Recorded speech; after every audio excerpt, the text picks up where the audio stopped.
14 jusqu'au verset 23. Marc 7. Verset 14 à 23. Amen. C'est bon? Voilà. Alors, le titre de la prédication, c'est le cœur de l'homme. Voilà, le cœur de l'homme. Je vais lire le passage, Marc 7, à partir du verset 14. Et ayant appelé la foule, il leur dit, écoutez-moi, vous tous, et entendez. Il n'y a rien d'extérieur à l'être humain qui puisse le rendre impur en entrant en lui. Mais ce qui sort de l'être humain, c'est ce qui le rend impur. Si quelqu'un a des oreilles pour entendre, qu'il entende. Et quand il fut entré dans la maison loin de la foule, ses disciples l'interrogèrent sur cette parabole. Et il leur dit, vous aussi êtes-vous sans intelligence? Ne comprenez-vous pas que rien d'extérieur en entrant dans l'être humain ne peut le rendre impur, parce qu'il n'entre pas dans son cœur, mais dans son ventre, avant de s'en aller aux toilettes, qui purifient tous les aliments. Mais il leur disait, ce qui sort de l'être humain, c'est ce qui rend l'être humain impur, car c'est du dedans, du cœur des humains que sortent les mauvaises pensées, l'adultère, les adultères, les relations sexuelles illicites, les meurtres, les viols, les cupidités, les méchancetés, la tromperie, la luxure sans bride, l'œil méchant, le blasphème, l'orgueil, la folie.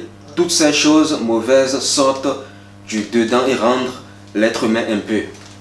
Voilà. Voilà, dans cette prédication, en fait, c'est pour exhorter l'Église à vraiment veiller sur son cœur, le cœur quoi. Parce que vous savez, dans le livre de la Genèse là-bas, quand on parle de la Genèse, on parle du commencement. Quand Dieu a créé l'homme, voilà, Dieu a donné sa parole à l'homme. Voilà, il a donné ses commandements à l'homme. Il a dit à l'homme de ne pas manger le fruit de tel arbre. Mais malheureusement, dans Genèse 3, 15, qu'est-ce qui s'est passé? Le diable a utilisé la femme pour faire tomber l'humanité dans le péché. Voilà, le diable a utilisé l'être humain pour faire tomber l'humanité dans le péché. Et c'est à partir de là que Satan a pris le contrôle de l'humanité tout entière. C'est pour ça que la parole dit, tous ont péché et sont privés de la gloire de Dieu. Voilà. Et Satan, qu'est-ce qu'il cherche à faire? C'est de prendre le contrôle du cœur de l'être humain. Parce que tout se passe au niveau du cœur. Ça se passe là en fait. Et c'est pour ça que le Seigneur dit ici dans Marc 7, verset 23, que c'est toutes les choses mauvaises sortent du dedans. Voilà. Ce qui sort du dedans de toi, c'est ça qui te rend impur. Ce qui sort de nous, c'est ça qui nous rend impurs. Et le Seigneur explique cela ici à ses disciples. Voilà. Jésus-Christ n'a rien à voir avec les religions mondaines de ce monde. Je précise religion mondaine parce que la parole parle de la meilleure religion. Dans Jacques 1, verset 27, la religion sans tache selon le Seigneur. La meilleure religion, c'est de se séparer des souillures du monde. Amen. Voilà. Et voilà, d'adorer le Créateur du ciel et de la terre, Jésus-Christ. Mais le Seigneur n'a rien à voir avec les religions diaboliques. Voilà. Le Seigneur, ce n'est pas un système religieux babylonien. Ce que le Seigneur veut, c'est de prendre la place en nous, en fait.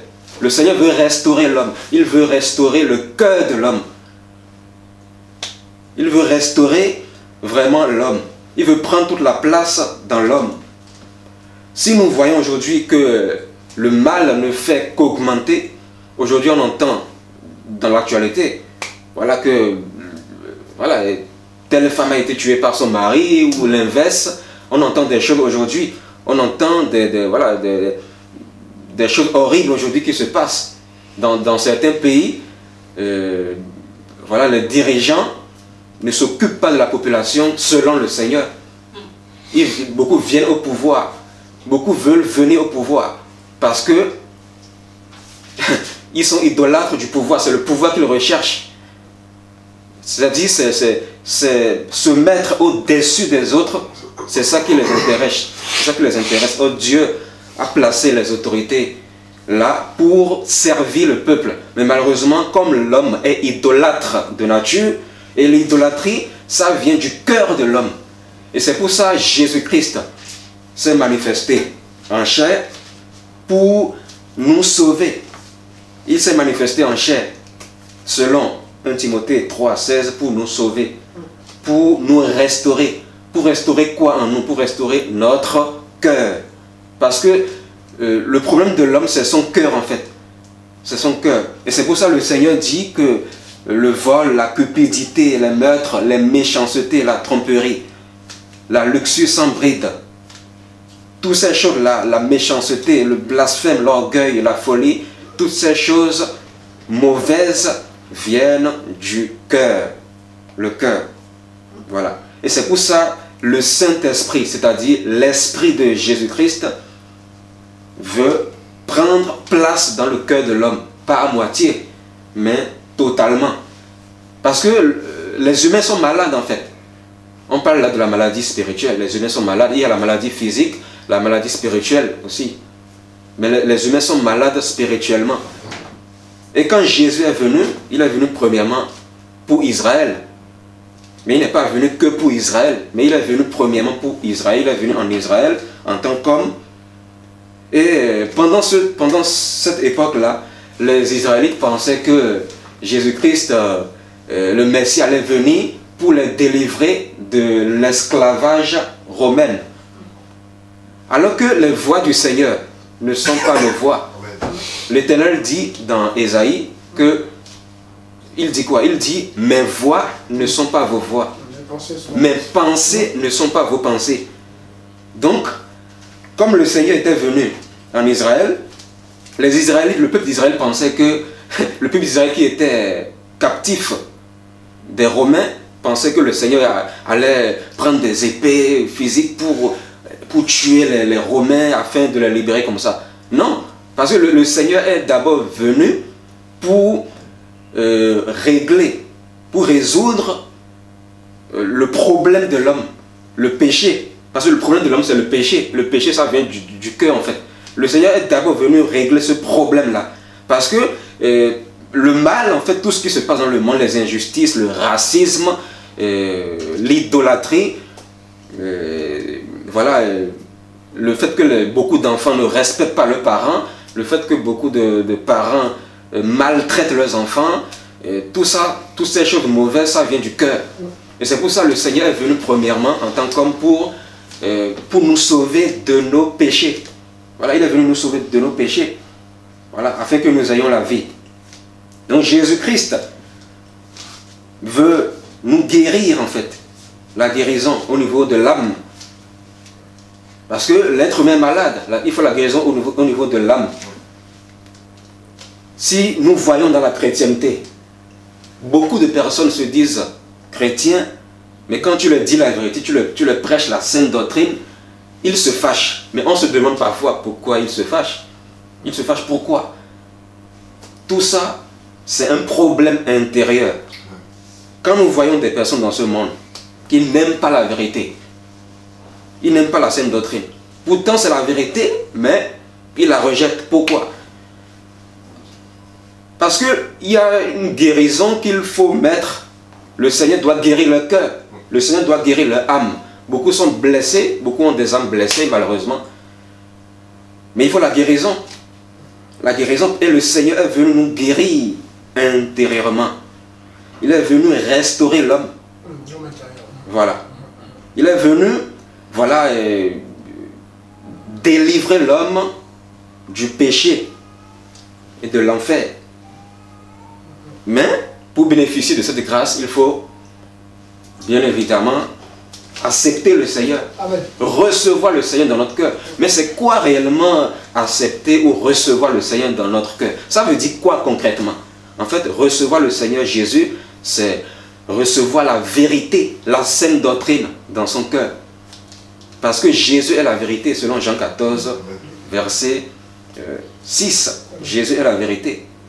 Voilà. Et nous devons faire très attention en ce temps de la fin. En ce temps où le diable est en train de travailler dans ce monde pour amener avec lui beaucoup de personnes dans le lac de feu. Nous devons veiller sur notre cœur. Nous devons demander au Seigneur vraiment chaque jour de remplir nos cœurs. De remplir nos cœurs parce que nous sommes des humains. Nous sommes des humains. Même si nous avons le Saint-Esprit, on ne doit jamais se dire qu'on est déjà arrivé. Parce qu'à tout moment, on peut craquer. Mais le seul être qui ne peut jamais craquer, c'est le Seigneur lui-même. C'est lui seul qui ne peut jamais craquer. Voilà, tout simplement. Voilà. Je vais bientôt, je suis presque vers la fin. On va aller dans 2 Timothée 3.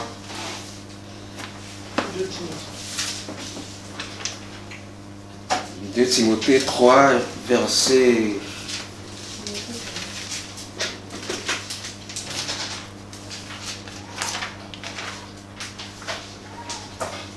De Timothée 4, pardon. Quelqu'un peut me lire? Voilà, si quelqu'un a trouvé, peut me lire 2 Timothée. 1 Timothée 4, verset, à partir du verset 1. C'est 1 Timothée. Voilà, 1 Timothée 4, pardon. 1 Timothée 4. À partir du verset 1. 1 Timothée 4, à partir du verset 1. Oui. Mais l'Esprit dit expressément que dans les derniers temps, certains s'éloigneront de la foi, s'attachant à des esprits trompeurs et à des doctrines de démons, par l'hypocrisie de faux docteurs ayant leur propre conscience marquée au fer, empêchant de se marier, ordonnant de s'abstenir d'aliments qu'Élohim a créés pour être pris avec action de grâce par les fidèles et par ceux qui ont connu précisément la vérité. Parce que tout ce que Dieu a créé est bon, et l'on ne doit rien rejeter de ce qui se prend avec action de grâce, car cela est sanctifié au moyen de la parole de Dieu et de la prière.